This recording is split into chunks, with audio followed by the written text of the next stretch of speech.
If you're the kind of person who likes your games with a side of emotional devastation, plot twists that punch harder than your sleep paralysis demon, and characters who carry more baggage than a Ryanair flight, then buckle up.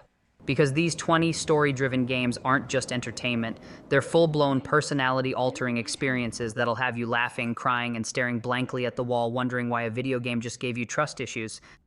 If feudal Japan and a Studio Ghibli film had a love child that got obsessed with revenge and swordplay, you'd get Ghost of Tsushima.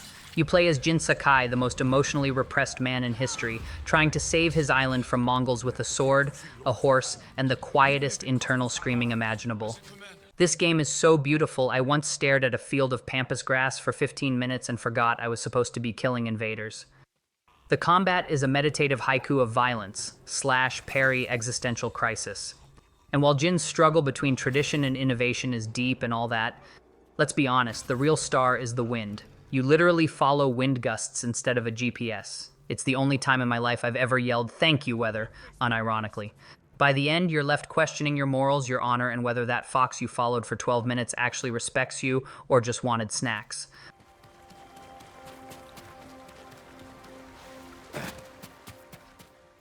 This is the game that ruined me emotionally more than all my unpaid bills combined.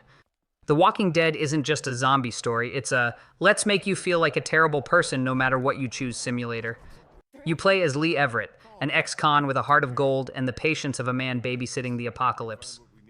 You meet Clementine, a small child who is smarter, braver, and more emotionally stable than literally every adult in this universe. And your job is to protect her while simultaneously being forced to make decisions that are basically, do you want to save the puppy or the grandma from the burning building? Spoiler, the puppy has a criminal record and the grandma has a flamethrower. Every episode ends with you staring at the screen like someone just unplugged your soul. The real horror isn't the zombies, it's realizing how often you accidentally ruined everything by trying to do the right thing. Thanks, Telltale. Therapy it is. I'll get the kids across the gap. Don't let the walkers get close. Geralt of Rivia is a man who bathes once a month, grunts in 5 dialects, and seduces sorceresses like it's an Olympic sport. And yet, The Witcher 3 somehow turns this gruff mutant into one of the most compelling protagonists in gaming. The story? Just your typical, find your adopted daughter who may or may not be a dimension-jumping apocalypse magnet tale. Along the way, you're given side quests so rich and detailed, they could be standalone novels. I once hunted a ghost for 6 hours only to discover it was haunting a wedding dress because of a tragic backstory involving soup. The game's morality system doesn't care about good or bad, it just wants to make sure you regret literally every decision like a chaotic post-breakup haircut. If you're not romancing someone, slaying monsters, or playing Gwent like a caffeine-fueled lunatic, are you even Witchering correctly? Come on, at them. Imagine being a teenage girl who discovers she can rewind time, and instead of using it to ace algebra or get free tacos, she uses it to emotionally process a town full of secrets, trauma, and mysterious weather. That's Life is Strange. Max Caulfield is a photography nerd with time powers, and somehow still the most awkward human being in existence. She teams up with Chloe, who has blue hair, daddy issues, and the emotional range of a tornado trapped in a jukebox. This game is like reading your high school diary while skydiving through a thunderstorm. It's beautiful, messy, and mildly terrifying. Every choice you make feels like choosing between burning toast and lighting the whole kitchen on fire. But somehow, amid all the teen drama, there's a deep, painful story about friendship, grief, and accidentally destroying the space-time continuum. It's like a coming-of-age movie directed by a philosopher with a caffeine addiction.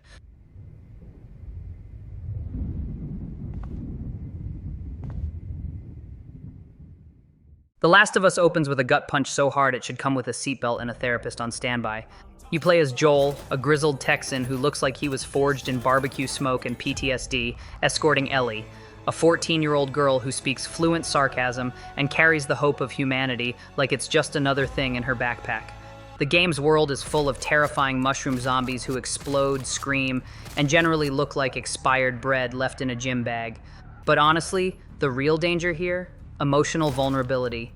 This game sneaks feelings into your heart like it's smuggling contraband through airport security. Every encounter, every quiet moment between Joel and Ellie is dripping with tension and reluctant love. And by the end, you're emotionally spent, morally confused, and deeply suspicious of any game that starts with Press X to comfort child. Also, avoid bricks. They're more lethal than the actual infected.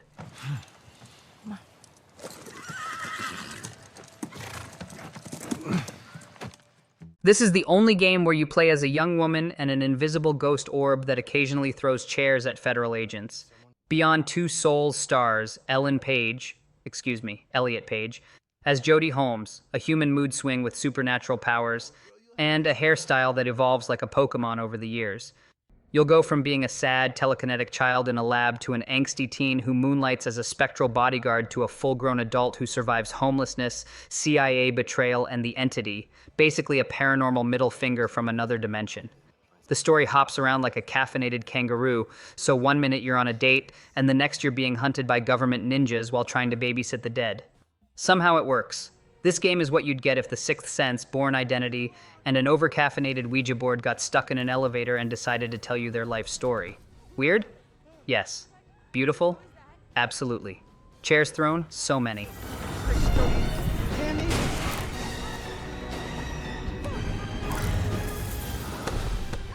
This game has a sword so big I'm convinced Cloud is overcompensating for a mild aversion to emotional intimacy. Final Fantasy VII Remake takes the beloved classic, feeds it a diet of protein powder and plot twists, and sends it back with new hair physics and way more sass. You'll fight robots, eco-fascists, and the concept of fate itself, sometimes in the same cutscene. Cloud is joined by a cast of emotionally damaged supermodels, including Tifa, who could punch your taxes into submission, and Aerith, who hides 37 layers of trauma under her sunshine energy. And then there's Sephiroth, the silver-haired walking trauma trigger who shows up every 5 minutes just to whisper creepy metaphysical threats like your goth cousin at Thanksgiving. In Rebirth, things go full JRPG bananas, with quantum timelines, emotional collapse, and chocobos that look like they do yoga on the weekends. It's majestic, it's confusing, and somehow, it's the most coherent emotional breakdown you'll ever play.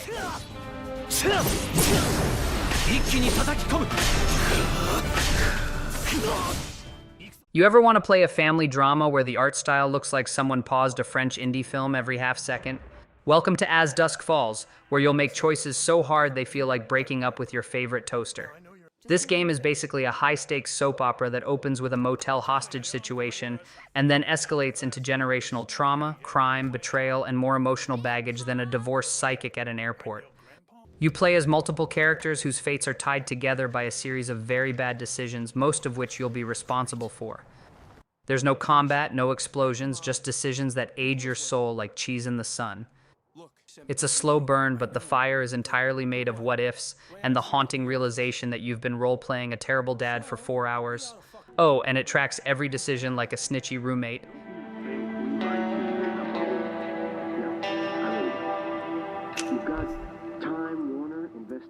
Kratos went from yelling "boy" at trees to becoming the best single dad in Norse mythology, basically a glow-up in emotional maturity and beard density.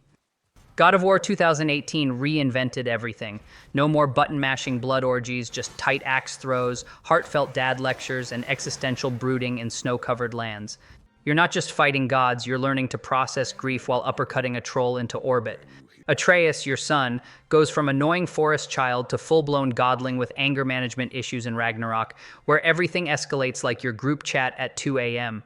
Odin's a manipulative gaslighter in a robe, Thor is the universe's drunkest linebacker, and Freya is still recovering from emotional whiplash caused by, well, you.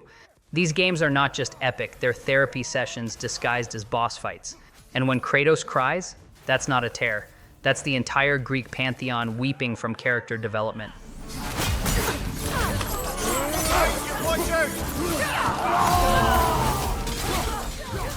This game lets you play as 3 different androids with more human emotions than most Twitter users. In Detroit, Become Human, the robots are mad, the humans are worse, and David Cage is back with another high-concept fever dream wrapped in slow motion.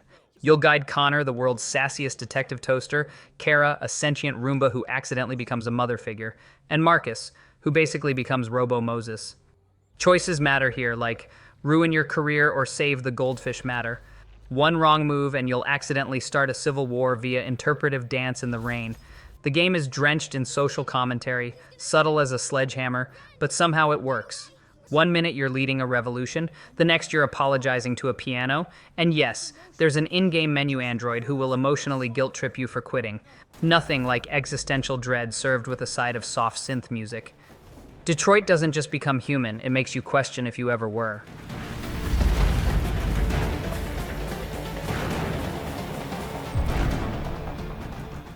Ever wanted to fight robot crocodiles with a bow while unpacking the fall of civilization caused by a megalomaniac AI with an extinction kink? Welcome to Horizon, where Aloy, the ginger apocalypse Beyoncé, hunts high-tech animal machines and casually rewrites humanity's survival plan between side quests about fixing someone's wind chimes. Zero Dawn introduces us to a world where everyone cosplays like they've been raiding Etsy, while Forbidden West turns it up to 11 with underwater stealth, suspiciously handsome NPCs, and a plot so dense it could be carbonated. The story asks big questions. What does it mean to be human? Can machines feel? Why does every side character talk for 14 minutes straight? These games serve sci-fi philosophy wrapped in explosive aero acrobatics, and somehow you'll care deeply about a talking orb with abandonment issues. Also, Aloy doesn't have time for romance. She's got data corruption to uncorrupt, Karen.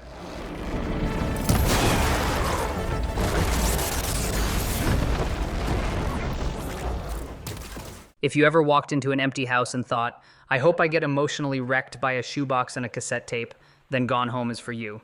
This isn't a horror game, though it feels like one for the first 20 minutes, mostly because the house looks like it was last cleaned by a raccoon. You play as Katie, returning home from abroad to find your family missing and your sister's journals slowly unraveling like a 90s-themed emotional onion. There are no enemies, no puzzles, and no one to throw hands with. Just vibes, emotional tension, and enough old-school zines to make Hot Topic blush. The plot unfolds through scraps of paper, voiceover notes, and the creeping realization that you're way too emotionally invested in a fictional teenager's romantic identity crisis. This game is what happens when you weaponize nostalgia, combine it with heartbreak, and wrap it in wood paneling. You don't beat the game, you feel it. Then you stare at a lamp for 5 minutes afterward.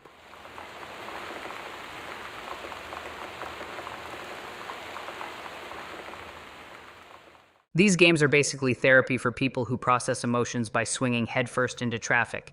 In Marvel's Spider-Man, you play as Peter Parker, biology nerd by day, unpaid acrobatic vigilante by night. He quips, flips, and ruins his personal life with Olympic consistency.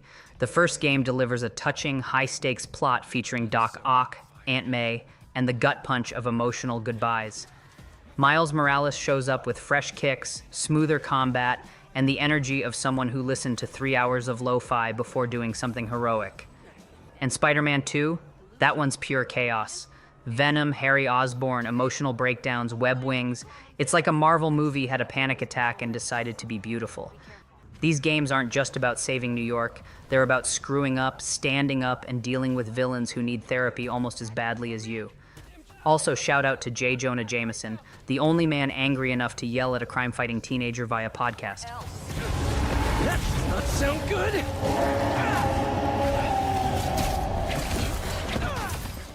What do you get when you mix murder mystery, QTEs, and 4 protagonists who collectively have the worst decision-making skills on Earth? You get Heavy Rain, a game that asks, how far would you go to save your son, and then lets you answer that question by shouting, Jason! In a shopping mall for 45 minutes. You play as Ethan, a dad with amnesia and a tragic relationship with umbrellas. Madison, a journalist whose sleep schedule is haunted by plot twists. Norman Jayden, an FBI agent with a crippling addiction to future drugs and AR goggles. And Scott Shelby, who, let's just say, probably shouldn't be in charge of solving crimes. The story unfolds like a high-stakes soap opera written by a very dramatic toaster. There's kidnapping, betrayal, origami, and so many bathtubs. It's tense, tragic, and only slightly derailed by how easy it is to trip over furniture while trying to pour orange juice. If bad life choices were a sport, this game would be the Olympics.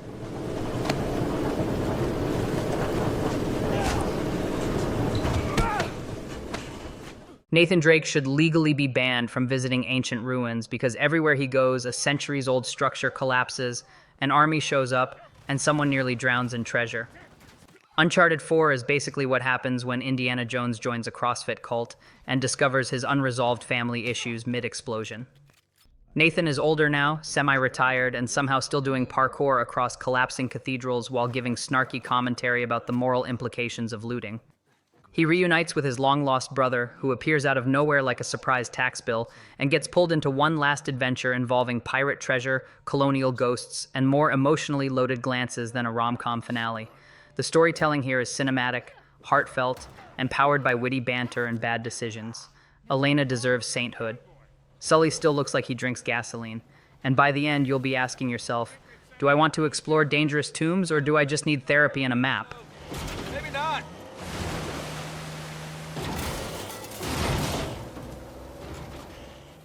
This is the story of how one girl, one small brother, and roughly 5 billion rats made medieval France more anxiety-inducing than your last group project. A plague tale. Innocence introduces Amicia, a teen who went from fencing lessons to fleeing the Inquisition and navigating rivers of disease rodents in 0.3 seconds. Her brother Hugo? Adorable. Also infected with a blood curse that gives him rat-based GPS powers because, why not? Requiem cranks it up. The rats are angrier, the trauma is deeper, and the family drama could make Shakespeare file a restraining order. These games are a buffet of despair, stealth, and surreal biology, like someone accidentally programmed the Black Plague in Unreal Engine 5. Between the alchemy, torch puzzles, and very French yelling, you'll experience one of the most moving sibling bonds in gaming, right before another wave of plague rats pour out of a church wall like evil spaghetti. Rats on my side. But where can I get through? The hole behind you. That's the only way I can see. This is not just a game, it's a full-on audio hallucination simulator with Norse mythology, emotional trauma, and a protagonist so determined she'd stare down Odin himself just to process her grief. You play as Senua, a picked warrior with a sword, a dead boyfriend's head in a sack, not a joke, and a brain that hosts more intrusive voices than a group chat during a breakdown. Hellblade turns mental illness into an experience, not as spectacle, but as something terrifying, intimate, and deeply human. The whispers are constant, the puzzles are abstract, and the combat feels like a ritual between therapy sessions. And let's talk about the sound design. Wear headphones or you're missing out on a haunting ASMR seance. It's like someone turned a psych degree in Viking lore into a mood board and then whispered trauma is content over a black metal soundtrack.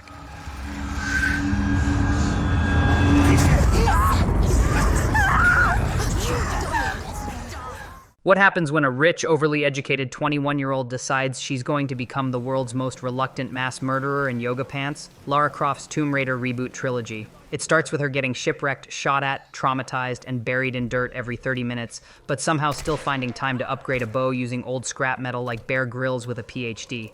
By Rise, she's straight up dismantling ancient death cults with handcrafted explosives and daddy issues. Shadow of the Tomb Raider? That's where she fully evolves into an archaeology-based natural disaster.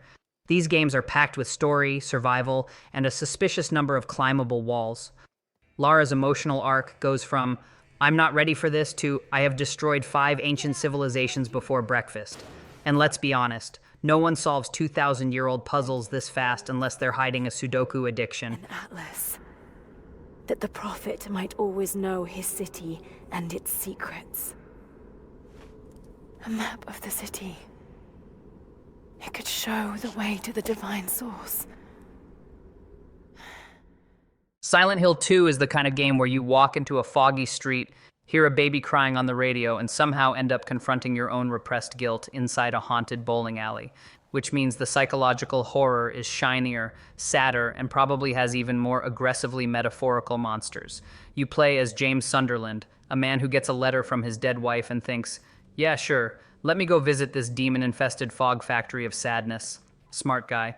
What follows is a slow, spiraling descent into grief, guilt, and nightmare nurses who skipped leg day but never cardio. Pyramid Head, still terrifying. The story, a masterclass in emotional horror where every hallway whispers your worst secrets. It's not jump scare horror, it's the kind that follows you home, sits in your favorite chair, and reminds you that you never processed your feelings from 2003.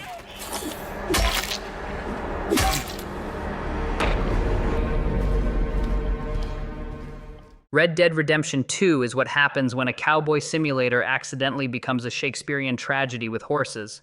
You play as Arthur Morgan, a rugged outlaw with the moral depth of a Tolstoy character, and the unfortunate luck of being stuck in a gang that makes worse decisions than a season of reality TV.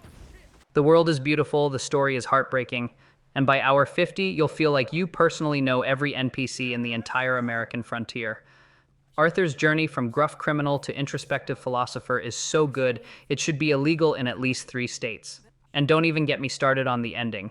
You'll cry, you'll stare at a mountain, you'll name your horse something noble like Snacks McGee, and then cry again when it gets shot during a cinematic moment that deserves its own Oscar.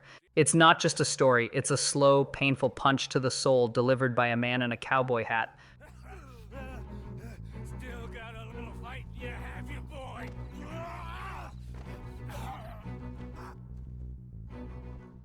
And there you have it, 20 story games so powerful, they should come with emotional warning labels and free therapy coupons. If your heart's still intact after all that, congratulations. You're either a robot or in complete denial.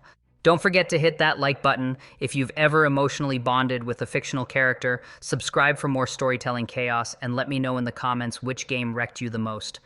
Or if you're still in recovery from that one scene we both know you're thinking about. Until next time, keep your saves frequent and your tissues nearby.